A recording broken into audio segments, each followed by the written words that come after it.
encontramos con Alberto Medina, que es el coordinador de riesgo de ADRA, una agencia que se encarga del desarrollo de recursos asistenciales en riesgos de emergencias. Él es ingeniero y también es especializado en asistencia humanitaria. Queremos que por favor nos cuente un poco cómo ha sido su experiencia durante una emergencia o un desastre natural. Bueno, el asunto es un poco duro porque hay personas que tú estás viendo que son vulneradas en sus derechos, no tienen agua, no tienen donde dormir. Bueno, ves algún tipo de situación que no es muy agradable, ¿ya? Te sientes mal porque no puedes inmediatamente ayudar, pero lo único que haces primero, al momento de asistir en una ayuda humanitaria, es primero evaluar las necesidades que tienen esas personas. Así es que no puedes llegar inmediatamente a la ayuda. Tienes que esperar, tienes que evaluar cómo puede dar la ayuda necesaria a todas esas personas. ¿Qué es lo primero que hace ahora cuando llega a un lugar? Bueno, cuando hay una crisis, en este caso un desastre natural, como vamos a poner el evento más grande que hemos asistido, que es el del 16 de abril, ¿no? Nosotros llegamos al sector, en este caso San Isidro para ser exacto. Nosotros llegamos a hacer primero una evaluación de todos los daños que hubo y las necesidades que había. Después de eso fuimos contactándonos con las personas líderes de ese sector, ¿no? Como es una parroquia rural del cantón Sucre, de Manabí. Entonces estamos hablando de que no había el liderazgo, no había la coordinación de ellos. ADRA llegó para poder primero a ellos encaminarlos con una dirección que puedan liderar y dar la asistencia necesaria. Nos pusimos de acuerdo y comenzamos a coordinar la asistencia con otras entidades, ¿no? Como el Ministerio de Salud Pública, con la Secretaría de Gestión de Riesgos y otras entidades que dieron colaboración para que puedan dar y suplir las necesidades de ese sector. Okay.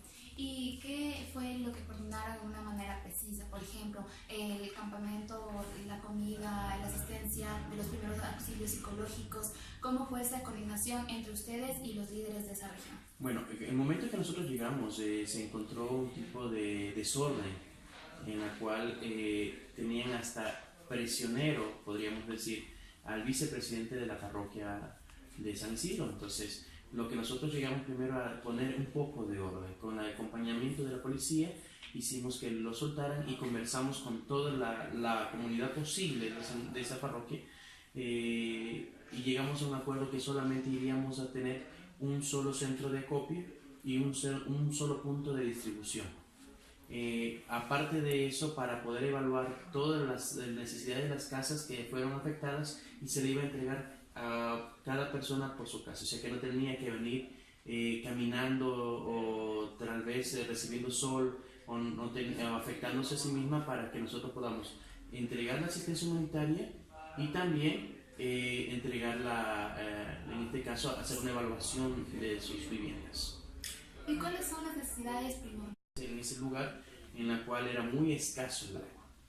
Entonces llegamos con bidones de agua. La otra asistencia que se le dio fue también ¿Salimos nosotros? Ya habían espacios de cerca de dos semanas que no llegaba nada de alimentación. Fuimos con eso. Pero también se comenzó a ver las necesidades de una descarga psicosocial a las personas. Entonces ADRA se reorganizó y buscó especialistas para que pueda asistir a estas personas, para que puedan haber una atención psicosocial con acompañamiento del MIES y del Ministerio de Salud Pública. Nos decía de que necesitaban apoyo psicosocial. ¿Qué es lo que ustedes evidenciaron en el comportamiento, en la conducta de las personas para interpretar que necesitaban apoyo psicosocial? Bueno, estaban muy nerviosas, veían que si un árbol se movía, llegaban a tener pánico, si se arrimaban en un letrero y se movía, había pánico. Entonces prácticamente las personas no se consideraban normales en su comportamiento porque estaban en un shock bastante fuerte. Es la primera vez que unas personas habían sentido un sismo de esa magnitud. Entonces había niños que no jugaban, eran muy tímidos, cohibidos, no salían. Entonces no había mucha comunicación, la cara reflejaba algo de tristeza, desesperación. Entonces, bajo esos términos, no como profesional, pero sí como conocimiento de estos señales o indicadores, se solicitó el apoyo de técnicos para que sean asistidos a estas personas. ¿Qué técnicas utilizaron estos profesionales para tranquilizar a las personas? Bueno, empezando por la parte de vulnerabilidad.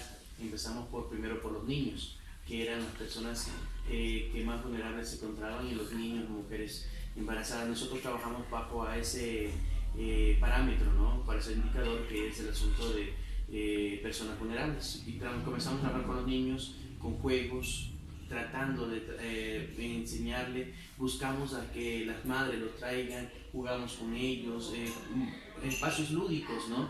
Y comenzamos a descargar con ellos. Con las mamás comenzamos a charlar con ellos sobre el asunto, y así fuimos superando, ¿no? Charlas hasta que personas que se querían, nosotros anunciamos que querían que de descargas.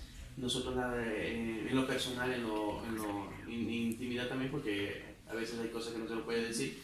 Entonces con los profesionales llegaron a un acuerdo de comenzar a tratar a cada una de esas personas. Identificando el caso más crítico, se lo derivaba ya al Ministerio de Salud Pública. Correcto. ¿Y cuánto tiempo duró esta intervención con las personas? Bueno, en la parte psicosocial estuvimos trabajando cerca de 40 días. En la parte de la asistencia humanitaria se duró cerca de 2 meses. Okay. ¿Hay alguna diferencia al momento de intervenir con niños y adultos? Bueno, sí, obviamente no es el mismo espacio, la misma comunicación. Los niños, por ende, tienen una comunicación muy abierta, más sencilla y lúdica. Vuelta con los adultos no tienes el mismo tipo de capacidad de comunicación igual que los niños. Es diferente y también es más compleja, ya que ellos no solamente están en el tránsito de pensar de su casa, sino del trabajo, de la familia y de otras cosas. Entonces, es diferente el trato, es muy diferente el trato entre niños y adultos. Aparte de los niños, ¿qué otro grupo vulnerable usted pudo observar dentro de esta emergencia? Bueno, en muchos casos que se presentaban eran mujeres embarazadas, en la cual estaban con el pánico todavía y tenían dolores en la parte de su gestación, entonces estaban muy preocupadas. Entonces, la mayor parte tuvimos que socializar con la Ministerio de Salud Pública para derivar todos estos casos y que estén en coordinación y pendientes de cada una de ellas, para que no haya algún tipo de problemas ni en el transcurso del embarazo. Muy bien. ¿Hay algún seguimiento cuando se deriva a otra institución o cuando ustedes están tratando quizás con esta crisis en personas? Bueno, nosotros sí dejamos a veces cuando ya el proyecto, cuando nosotros hacemos la asistencia humanitaria, se termina o tiene una culminación, todo proyecto tiene un inicio y un final. Entonces, cuando nosotros ya estamos a punto de partir, tenemos que comenzar a derivar con las otras instituciones, todo el caso. Y nosotros tenemos como parte de esos 6 meses de estar en coordinación para saber cómo están los lineamientos que uno inició, que como ADRA se inicie. ¿Para qué? Para que fuera de una manera coordinada y se complete con el ciclo que es de formar personas o comunidades resilientes. Particularmente en usted, ¿cuál ha sido la experiencia que más le ha impactado? Que me ha más impactado. Bueno, cuando llegué, la imagen de toda una calle llena de madres y con los niños durmiendo en el pavimento, porque estaban haciendo filas para recibir una pequeña funda de alimentos. Eso fue muy chocante para mí, muy estresante para mí, en la cual me demandó a tener que organizar todo. La parroquia de San Isidro es de aproximadamente 11.000 habitantes. Entonces había una muchedumbre bastante grande y la mayoría eran mujeres y niños que estaban haciendo colas apegadas a un lugar donde no estaba siendo administrada correctamente. Entonces eso creo que para mí fue el primer espectáculo, o sea, el primer no espectáculo, el primer escena que me llamó mucho la atención y tuvimos que comenzar a cambiar el panorama que se veía, tuvimos que reorganizar la parte de liderazgo institucional, comenzar a darle un camino. Claro que eso era porque nunca habían pasado un evento así a esas personas y no sabían cómo responder.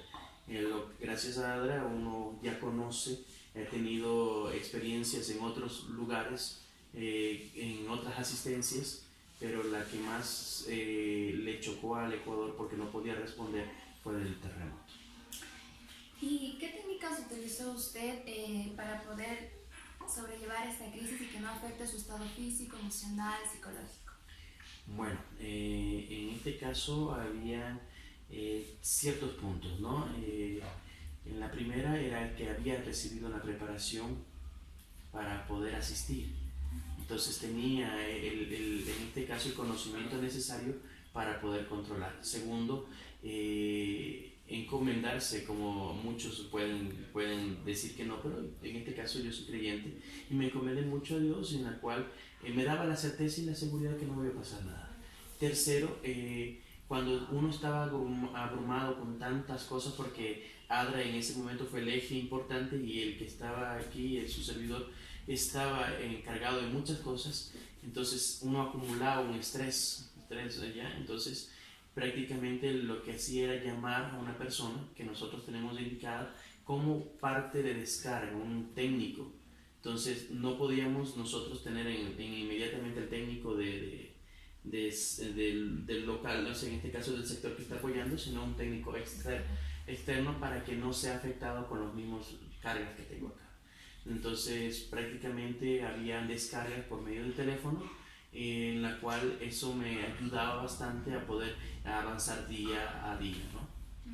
¿Y cuál de todas esas técnicas de haber sido preparación, de ser cliente y de descargarse, cree usted que más le sirvió en ese momento? A ver, yo creo que las tres van equitativamente. Lo que sí fue de mayor utilidad, aunque no era una parte porque son diferentes áreas, ¿no? No puedes tú catalogar todas en una sola. Por ejemplo, el área de conocimiento, tú sabes qué responder y cómo hacerlo. El área espiritual es algo que no está con la parte emocional. Son totalmente diferentes. Exacto, son totalmente diferentes. Entonces, una se encarga de manejar la parte espiritual, la fe que te va todo a pasar, que va a seguir haciéndolo, y la parte, como usted dice, esperanza, pero la parte que es emocional sí también es necesaria, en este caso sentimental y todo esto. Entonces no puedes decir cuál fue más, porque todas son necesarias y todas son iguales, no puede estar uno más o uno menos, porque todo fue así, ¿no? Cada uno tiene su rol. Exacto. ¿Qué recomendaría usted a personas que quisieran trabajar como voluntarias o que fueran para ayudar en los primeros auxilios psicológicos? Primero es la preparación, como les había dicho, que me ayudó bastante la preparación y conocimientos de qué hacer en momentos de una emergencia, una crisis o un desastre o catástrofe que en este caso puede suceder. Esa es la primera parte. ¿Por qué? Porque tú no estudias algo que te dicen así va a ser. Es algo imprevisto, es algo que no tiene una coordinación que tú la puedes manejar. Entonces la primera parte es conocer qué puedes hacer y cómo puedes abordar, cómo puede eso impactarte y cómo estás preparada para que no te impacte de tal manera en que no puedas ejercer tu labor después. Esa es la primera, el conocimiento de qué hacer y cómo hacer, cómo llegar, ¿no? La segunda parte que también uno recomienda es que uno no es un superhéroe. Tomar muy en cuenta eso. también es una persona que puede, en este caso, ser impactada por algún tipo de shock o un tipo de evento que puede vulnerarte. Entonces, prácticamente es la necesidad de cuidarte en la parte personal, y ahí viene lo que es el asunto de el conocimiento primero, y la segunda la parte espiritual. Tener una parte donde que te ayude a reforzarte, algo que te genere recargas espirituales, ¿no? Obviamente. Y por ende la parte final, que es buscar el medio de cómo descargarte, que no acumules mucho estrés. Recuerdan que hay dos estrés que son muy fuertes: el estrés acumulado y el estrés de shock o de impacto, ¿no? Que que puede afectar en las actividades que tú vas a desarrollar. Okay. ¿Qué pasaría si una persona que está interviniendo en crisis en un lugar que ha sido afectado por un desastre natural le llega a afectar y llega a acumular este estrés? ¿Qué debería hacer? Bueno, se ha tomado determinaciones de que cada persona debe estar un tiempo prudencial. Que se ha determinado que cualquier persona, si se llega a impactar dentro de ese tiempo, no puede ser, puede ser pasado ese tiempo. En este caso puede ser cada 15 días. Entonces, cada 15 días tenía un relevo. Ya, pero si esta persona se encontraba antes de eso y llegue a ser impactada por alguno de estos crisis de acumulación o de impacto, esta persona automáticamente es evaluada, y si vemos que no puede seguir, tenemos que decirle por el bien de él que se retire. A pesar que en algunos casos no quieren hacerlo. Entonces, el asunto es que a veces ni lo reconocen, cosa que nosotros le hacemos ver y evaluamos, y con un técnico le decimos: ¿sabes qué? Hasta ahora te toca descansar. ¿Y cómo nosotros podríamos reconocer estos síntomas? Bueno, en este caso viene a ser la parte de falta de sueño. Se nota el estrés cuando tú tienes, tu temperamento comienza a variar, la coordinación que tú tenías se comienza a olvidar puntos, algo importante. Entonces comienzas a tener un desorden en todo lo que tú haces, en todas las actividades, y en este caso comienza a tener impacto contra ti, que no te acuerdas las cosas, comienzas a tener un tipo de conflicto con otras personas. Entonces se detecta ese tipo de comportamiento y comenzamos a abordar para decir que está con este tipo de estrés o de crisis, para poder, en este caso, retirarla de las actividades para que pueda tener una descarga. Listo. Usted nos hablaba de 3 cosas importantes, y la primera nos mencionaba que era la preparación y conocimientos. ¿Qué conocimientos debe tener una persona que va a asistir a una crisis? Bueno, primero es la parte de conocer los riesgos, evaluación de peligro o amenazas, cuáles son las capacidades que tú tienes y las vulnerabilidades que tú tienes. Es importante, si no tengo el conocimiento de eso, soy vulnerable a que algo me impacte. Entonces, prácticamente tú tendrías que fortalecer las debilidades, o en este caso las vulnerabilidades que tú tienes, para que las capacidades de reaccionar sean mejores. Esa es una de las partes más importantes del conocimiento. Ustedes están estudiando para psicología, ustedes están preparadas para atender a una persona con un tipo de crisis no muy alterado. Pero ¿cómo harían ustedes si ustedes van al campo y pueden evidenciar la pérdida de un ser querido, y aparte de eso, de que la persona no puede ser abordada inmediatamente? Eso va a llegar a un choque con ustedes, y cómo van a tratar. Entonces es muy diferente en cómo es el abordaje. Si ustedes no tienen conocimiento, ven una casa que está a punto de caerse y no evalúan, ustedes tienen el asunto de evaluar al paciente, pero si ustedes no evalúan el contorno, puede ser muy peligroso con ustedes, para ustedes. ¿Qué sería necesario para poder asistir a una persona? Es decir, por ejemplo, ¿en qué contexto nosotros diríamos que estamos capacitados para dar los primeros auxilios psicológicos?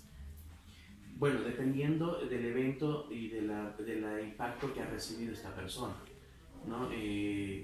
Cuando ustedes mencionan la preparación, el conocimiento básico debería ser, ¿no?, el asunto de preguntarle qué es lo que necesita, cómo le podría ayudar. Una de las cosas importantes es que la persona que está en ese impacto pueda reconocer su estado, ¿no? Es importante eso, ya que desde ahí parte la descarga. Solamente a veces, en muchos de los casos, nos tocó hacer a nosotros abordaje solamente escuchando, y ya era parte de una solución para esas personas, porque querían contárselo a alguien. Entonces, prácticamente esta fue una de las cosas que el equipo de ADRA pudo evidenciar y pudo ser, también se sintieron muy felices de ser parte de una solución que esa gente necesitaba. Una pregunta, usted decía que era importante que esta persona reconozca su estado, y en el caso de que esta persona no logre reconocer, ¿qué se debería hacer? Bueno, cuando ya hemos tomado y hemos visto los puntos críticos, hemos derivado a especialistas para que puedan dar un abordaje más técnico. Nosotros no podemos tomar una decisión bastante a la ligera con etapas como esta. Tenemos que nosotros tomar un poco más el conocimiento técnico que pueda abordar diferentes casos. No todos los casos son derivados por nosotros ni abordados por nosotros, sino que teníamos que tener técnicos especializados para poder que esta persona pueda ser abordada. ¿Y a qué técnicos nomás se derivan estas personas? Bueno, había un psicólogo y había un psiquiatra, ¿no? Entonces eso ya pertenecía a la parte. Nosotros teníamos asistencia psicosocial, que era de menor impacto, nosotros tratamos que era la mayoría, ¿no? Y los que son casos críticos o casos especiales, los derivábamos directamente al personal técnico que tenía el Ministerio de Salud Pública y el MIES. ¿Se puede hacer una intervención como comunidad? ¿Cómo lo harían? O sea, cuando no es solo específico por persona, sino en la comunidad en general. Bueno, uno se presenta, uno va y se presenta y comenzamos a tener un tipo de conversación, rompemos el hielo con un tipo de juego tal vez, o con un tipo de presentaciones diferentes, dándole a conocer lo que queremos hacer y lo que necesitamos de su ayuda. Entonces, cuando ya tenemos roto el hielo, tenemos ya una comunicación, comenzamos a tratar por núcleos primero, ¿no? Núcleos, en este caso, mujeres, varones, niños, jóvenes, para comenzar a hacer una pequeña evaluación rápida, y de ahí se derivaría ya para trabajar en familias. ¿Y cómo es esa evaluación rápida? Bueno, ahí se hacen espacios lúdicas con los niños, espacios de mujeres de intervención, charlas, conversatorios en este caso, y hay el espacio de que puedan formar un tipo de foro o tipo de discusión de algunos temas en especial, y comienza a tener ya el espacio que tú comienzas a evaluar cuáles son las necesidades, cómo se podría trabajar. Entonces, con ese tipo de abordaje se nos hace mucho más sencillo la asistencia humanitaria en una comunidad. Cuando tú la quieres abordar, claro está, ¿no? Una de las cosas importantes es que ellos esperan que tú soluciones todo, no vas a hacerlo. Entonces, tampoco llegar con falsas promesas. Tienes que llegar a decir la verdad, que tienes el ánimo de ayudar, pero con la colaboración de ellos. Okay. ¿Y cómo reciben las personas esta colaboración de parte de ustedes?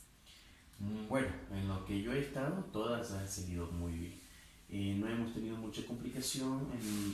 Hemos tenido la apertura de muchas comunidades que han tenido crisis o tenido algún tipo de impacto de desastres naturales, en la cual se han portado en consideración para mí muy bien.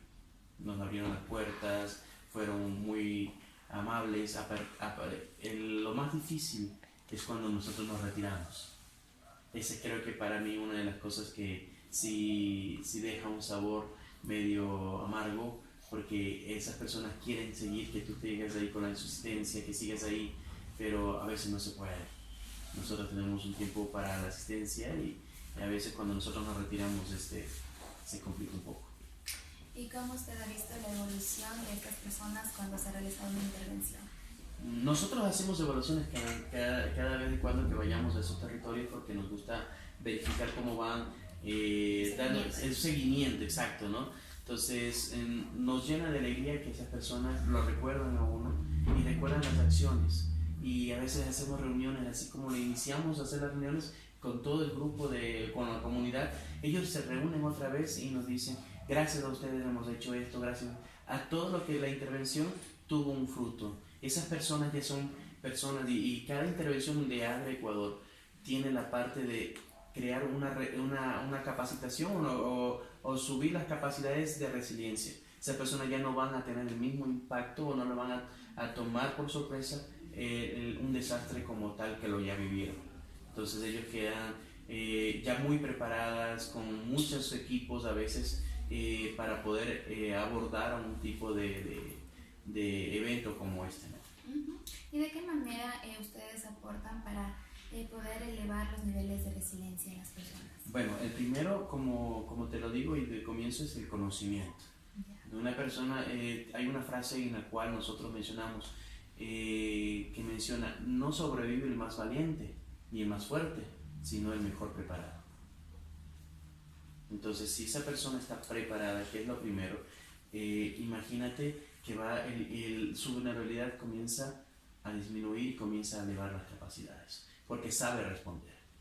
Ahora, si estas capacidades van a ayudar con herramientas, por ejemplo, conocimiento y botiquines de primeros auxilios, cómo evacuar inmediatamente, cómo atender un incendio, entonces prácticamente, y si les dejan los materiales que puede ser interruptor o puede ser un tipo de toma de agua especializada para apagar incendios, entonces todo este tipo de cosas van mejorando las personas.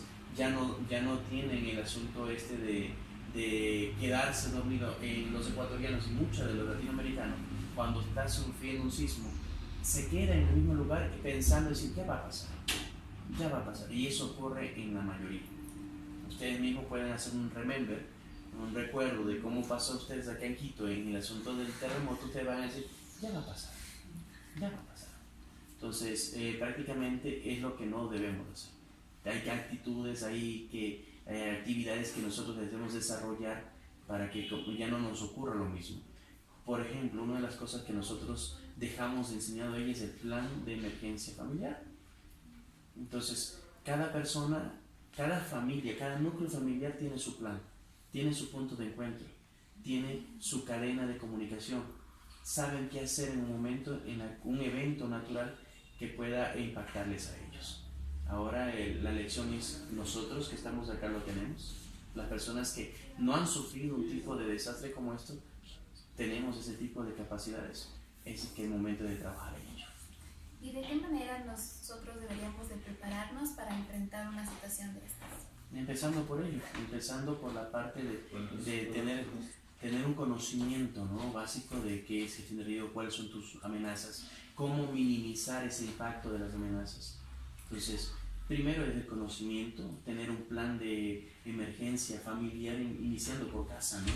Iniciando por casa, cómo manejar ese tipo de solución o tipo de plan de emergencia para que tú ya en lo futuro puedas desarrollarlo correctamente. Cuéntanos un poquito acerca de este plan de emergencia que dejó ADRA dentro de las familias de la comunidad. Bueno, primero empezamos a conocer, hicimos un diagnóstico de amenazas, se lo enumera primero dentro de la casa, se enumera, después fuera de la casa. Entonces se va mencionando, ¿y qué puedes hacer después de eso? ¿Qué actividades hacer para mitigar esas amenazas y ese riesgo potencial que puede afectar tu vida o la de la familia? Segundo, buscar y ver la ruta adecuada, la salida de emergencia o salida de las casas que estén habilitadas para salir de esa vivienda y buscar el punto de encuentro, donde el punto de encuentro que vayan a hacer es un tipo de evaluación de cuántas personas están, si están completos, para poder de ahí dirigirse a un punto seguro. En muchos de los casos de este punto de encuentro a punto seguro pueden ser lo mismo.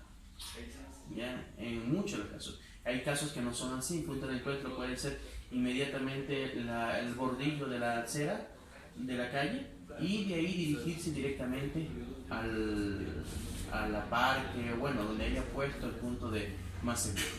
¿Y cómo sabemos cuándo es un punto seguro? ¿Cómo evalúan para determinar que ese es un punto seguro? Primero que no haya cosas que te puedan afectar. Una de las evaluaciones es que nada esté al lado tuyo que pueda hacer que pueda venir abajo.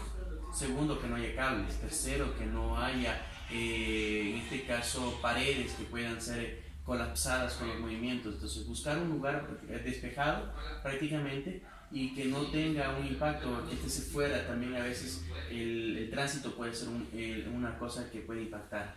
Entonces, fuera del tránsito también para que no afecte. Por eso ya es un espacio seguro.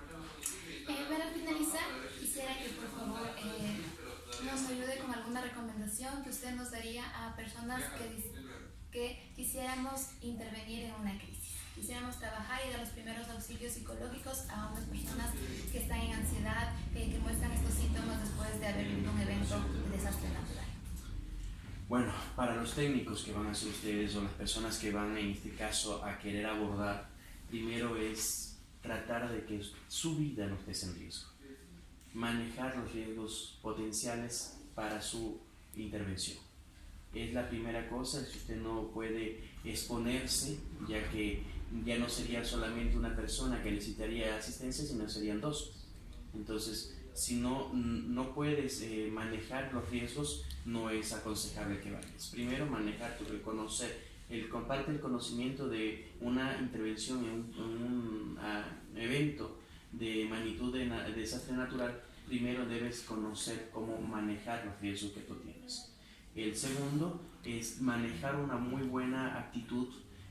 No vas a poder solucionar, tienes que tener en cuenta que no vas a poder solucionar los problemas de esa persona. Lo que vas a hacer es aliviar el sufrimiento, que es muy diferente. No eres la solución, eres una parte de aliviarle la condición actual de esa persona.